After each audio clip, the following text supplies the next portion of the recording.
بسم الله الرحمن الرحيم. الحمد لله رب العالمين، وأصلي وأسلم على عبد الله ورسوله محمد وعلى آله وأصحابه أجمعين. أما بعد، أيها المشاهدون الكرام، السلام عليكم ورحمة الله وبركاته، وأهلا ومرحبا بكم مع هذه الحلقة الجديدة من برنامج سوق الجنة. قام سوق الجنة أيها الأحباب الكرام، فسارعوا إلى الله جل وعلا، أكثروا من الطاعات. تعالوا معنا لنأخذ اليوم طاعة سهلة سلسة، لكنها كثيرة الأجر عظيمة الثواب. إنها الوضوء في البيت والذهاب إلى المسجد. هل تعلم أخي الكريم أنك إذا توضأت في بيتك وذهبت إلى المسجد، مجرد ما تخرج من البيت وتبدأ في ذهابك إلى المسجد، هذا الوقت كله تقوم الملائكة فتقطف لك من قطوف الجنة وثمارها وتعده لك ضيافة لك حتى تصل إلى المسجد. تتوقف الملائكة، فإذا عدت إلى المسجد مرة أخرى، هذا الوقت تقوم الملائكة تجهز لك نزلا وشيئا حتى إذا دخلت الجنة تستلمه. فبعدد روحاتك إلى المسجد تجهز لك الملائكة نزلا وضيافة في الجنة. ما الدليل على ذلك؟ والدليل على ذلك ما جاء في الصحيحين عن أبي هريرة عن النبي صلى الله عليه وسلم قال: من غدا إلى المسجد وراح أعد الله له نزله من الجنة كلما غدا أو راح. من غدا أي ذهب إلى المسجد في الغدو إلى صلاة الفجر، أو راح ذهب إلى المسجد في الرواح أي في صلاة الظهر والعصر والمغرب والعشاء، أعد الله له نزله في الجنة. والنزل هو ما يهيأ للضيف من إكرامه عند نزوله، كلما غدا أو راح أي كلما ذهب إلى المسجد في الصباح أو في العشي. الفضيلة الثانية للذهاب إلى المسجد أن الإنسان إذا توضأ في بيته ثم ذهب إلى المسجد، كلما خطى خطوة غفرت خطيئة، والخطوة الثانية ترفع معها درجة، تغفر خطيئة ترفع درجة، تغفر خطيئة ترفع درجة.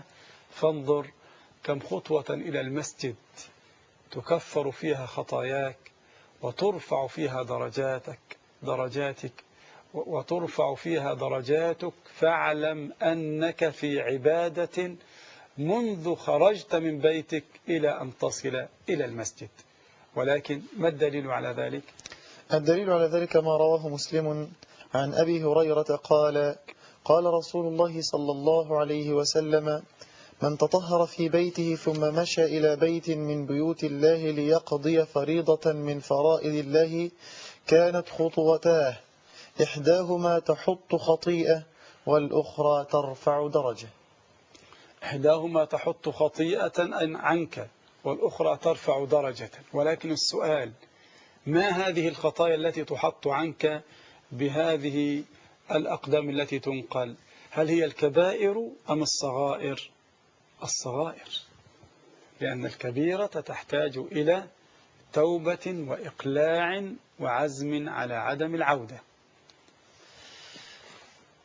الفضيلة الثالثة للذهاب إلى المسجد فضيلة عجيبة ما كنت أتصورها أحبابي الكرام.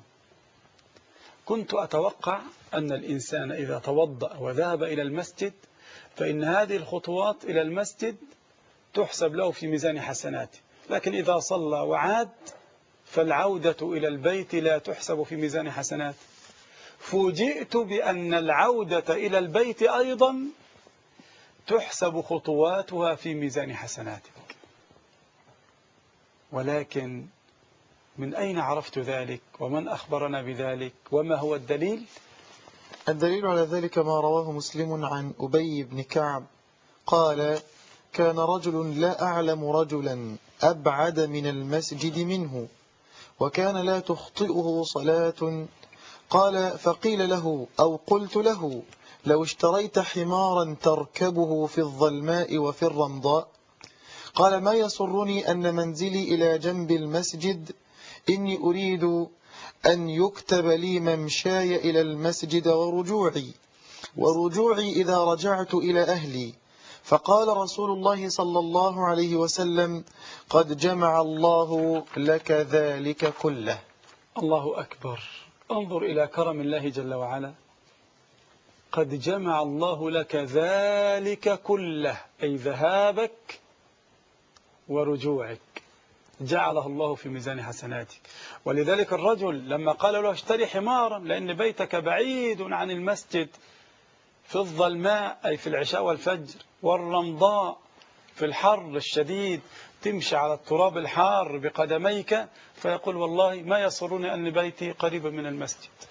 لماذا؟ قال إني أريد أن يكتب الله لي ذهابي إلى المسجد في ميزان حسناتي وعودتي إلى بيتي في موازين حسناتي.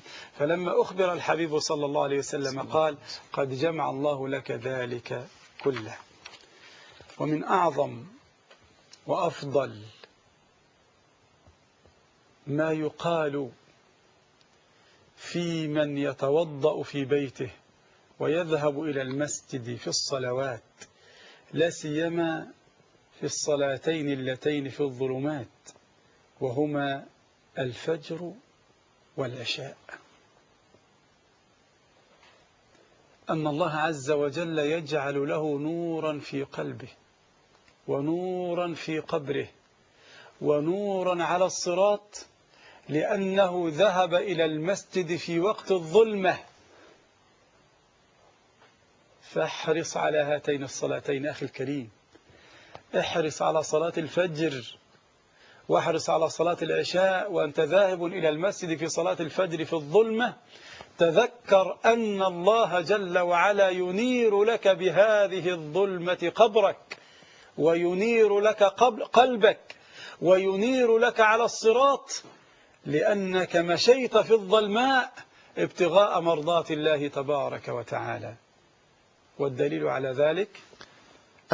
ذلك ما رواه أبو داود وصححه الألباني عن بريدة عن النبي صلى الله عليه وسلم قال بشر المشائين في الظلم إلى المساجد بالنور التام يوم القيامة. بشر المشائين الذين يكثرون المشي إلى المساجد في الظلم، أي في صلاتي الفجر والعشاء، بالنور التام يوم القيامة، لأن الإنسان إذا مشى على الصراط في الظلمة من الناس من يضيء له وجهه، ومن الناس من يضيء له طريقه، ومن الناس من يضيء له إصبعه فيرى فيه، ومن الناس من يأتيه نور تام يوم القيامة. فهؤلاء الذين يحافظون على صلاتي الفجر والعشاء جعلني الله وإياك منهم. ولذلك فأنا أوصيك أن تخرج من درس اليوم معاهدا ربك أن تحافظ على كل الصلوات في المسجد. وفقك الله لما يحب ويرضى، وإلى اللقاء، والسلام عليكم ورحمة الله وبركاته. رضي المهيمن عن جموع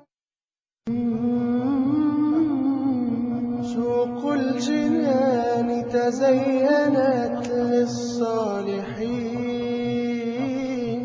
وتعطرت بالمسك والنور